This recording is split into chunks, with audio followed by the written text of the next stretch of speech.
بسم اللہ الرحمن الرحیم۔ السلام علیکم۔ گھر داخل ہوا تو پہلی نظر ایک حسینہ پر پڑی۔ میں تو اسے دیکھتا ہی رہ گیا، یہ بھی بھول گیا کہ میری بیوی آسیہ اس کے ساتھ بیٹھی ہے۔ آسیہ نے میری نظروں میں اس حسینہ کے لیے میری پسندیدگی کو بھانپ لیا تھا، مگر اس نے کچھ نہ کہا، بس مسکرا کر رہ گئی، جیسے میری اس پرانی عادت کو اچھے سے سمجھتی ہو۔ میں کبھی کبھار عورتوں کی طرف متوجہ ہو جاتا تھا، مگر میں نے اپنی وفاداری میں کبھی کوئی کمی نہیں آنے دی۔ میں آسیہ کو شروع دن سے بے پناہ چاہتا تھا اور کبھی اس کے سامنے کوئی دل آزاری والی بات نہ کی، مگر آج میں جیسے زیادہ بہک گیا تھا۔ اس لڑکی کو دیکھنے کے بعد شام تک میری آنکھوں کے سامنے اسی کا چہرہ گھوم رہا تھا۔ میں بار بار اسے سوچتا اور انجانے خوابوں میں کھو جاتا۔ آسیہ میری کیفیت بھانپ گئی تھی۔ رات کو ہم لوگ اپنے کمرے میں آئے تو مجھ سے کہنے لگی، آصف، آپ کو نہیں لگتا کہ آپ کو نہ بے پناہ پسند آئی ہے؟ نہیں تو ایسی کوئی بات نہیں، میں نے اس کے سوالوں سے بچتے ہوئے کہا، مگر مجھے تو ایسا ہی لگتا ہے۔ اس نے ایک بھرپور نظر مجھ پر ڈالی۔ اگر آپ کہیں تو آپ کی اس سے دوسری شادی کروا دوں؟ اس نے چہکتے ہوئے کہا۔ میں سمجھ گیا کہ روایتی بیویوں کی طرح مجھے آزمایا جا رہا ہے۔ ارے نہیں، مجھے تم سے زیادہ بڑھ کر کوئی حسین نہیں لگتا، میں کیوں کسی سے شادی کروں؟ میرے لیے تم ہی کافی ہو۔ میں نے آسیہ کو محبت پاش نظر سے دیکھا۔ جانتی ہوں کہ میں آپ کے لیے کافی ہوں، مگر اسے بھی تو ایک بار نظر بھر کر دیکھیے، اسے دیکھ کر تو کوئی بھی اپنا دل ہار سکتا ہے۔ اب آسیہ مجھے اکسانے لگی۔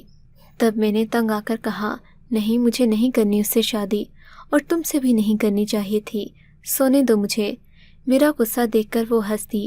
میں سمجھا کہ مذاق میں اس نے یہ بات کہی ہے، سو میں بھی اس بات کو بھول گیا، مگر اگلے دن وہ سنجیدگی سے اس موضوع پر غور کر رہی تھی۔ میرے آتے ہی کہنے لگی، دیکھیں آصف، میں کوئی مذاق نہیں کر رہی، سچ کہہ رہی ہوں، میں اپنی خوشی اور رضا سے آپ کی دوسری شادی کرنا چاہتی ہوں۔ مگر کیوں بھئی؟ تم کیوں اپنا گھر اجاڑنے پر تلی ہو؟ ایسی کوئی بات نہیں، میں جانتی ہوں دوسری شادی کے باوجود بھی آپ میرے ہی رہیں گے، مگر میں آپ کے دل کی خواہش یوں ادھوری نہیں دیکھ سکتی۔ میں چاہتی ہوں کہ آپ نائلہ سے شادی کر لیں۔ آسیہ نے پھر سے یہ پیشکش مجھے کی، مگر میں نے اسے ٹھکرا دیا۔ لیکن پھر تو وہ ضد پر ہی اتر آئی۔ صبح شام اسی لڑکی کا ذکر ہمارے گھر رہنے لگا۔ میں تو اب تنگ آ چکا تھا۔ میں نے آسیہ کے آگے ہاتھ جوڑ دیے کہ مجھے تمہاری دوست میں کوئی دلچسپی نہیں، مگر وہ تو لے دے کر میرے پیچھے پڑ گئی۔ بولی، نائلہ بھی آپ کو پسند کرتی ہے، میں آپ کی اس سے شادی کروا کر رہوں گی، کیونکہ اس جیسی حسین لڑکی آپ کو کوئی نہ ملے گی، اور پھر زندگی کا کیا بھروسہ، میں کب تک ہوں کب تک نہیں۔ اس کے بعد نائلہ آپ کا بہت زیادہ خیال رکھے گی، مجھ سے بھی زیادہ۔ میں اس کی باتیں سن کر پریشان ہو جاتا، مگر رفتہ رفتہ اس کے ذکر نے میرے دل میں نائلہ کی خوبصورت تصویر بٹھا دی۔ اب اگر میری بیوی آسیہ نائلہ کا ذکر کرتی تو میں چڑھتا نہیں، اسے ہنس کر ٹال دیتا۔ رفتہ رفتہ میں بھی قائل ہوتا گیا۔ ایک دن اس نے مجھے منا ہی لیا۔ میں سنجیدگی سے اس بات پر غور کرنے لگا۔ تب میرے ذہن میں ایک خیال آیا۔ دراصل آسیہ کے میکے والے بڑے مضبوط لوگ تھے، انہیں اگر اس بات کا پتہ چلتا کہ میں دوسری شادی کر رہا ہوں تو وہ میرے ٹکڑے ٹکڑے کر کے اپنے کتوں کو کھلا دیتے۔ میں تو یہ بات سوچ بھی نہیں سکتا تھا، مگر آسیہ نے میرا دماغ کھا لیا۔ صبح شام یہی بات کرتی۔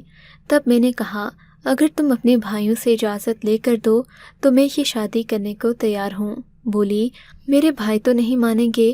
ہاں، لیکن اگر میں تھوڑی پردہ داری آپ کی کروں تو آپ کی یہ خواہش پوری ہو سکتی ہے۔ وہ کیسے؟ میں نے دلچسپی سے پوچھا۔ وہ ایسے کہ نائلہ یہاں ایک نوکرانی کی حیثیت سے آئے گی، اور کسی کو نہیں پتا ہوگا کہ وہ آپ کی بیوی ہے۔ اس کا درجہ تو آپ کی بیوی والا ہوگا، لیکن گھر میں ہم سب کو یہی بتائیں گے کہ وہ ہماری نئی ملازمہ ہے۔ اس کی تجویز بھی معقول تھی، اور اگر بچے ہو گئے تو؟ میں نے دور اندیشی سے کام لیا۔ ارے تب کی تب دیکھی جائے گی، جب مجھے کوئی مسئلہ نہیں تو میرے بھائیوں کو کیا تکلیف ہوگی؟ آسیہ کی بات سن کر میں حیران رہ گیا۔ عورت کے بھی کتنے روپ ہیں۔ وہ میرے لیے اتنی بڑی قربانی دے رہی تھی کہ محض میری ایک نظر میں پلنے والی چھوٹی سی خواہش کو پورا کرنے چلی۔ اب میں صبح شام نائلہ کے خواب دیکھنے لگا۔ آسیہ سے مجھے محبت تو بڑی تھی،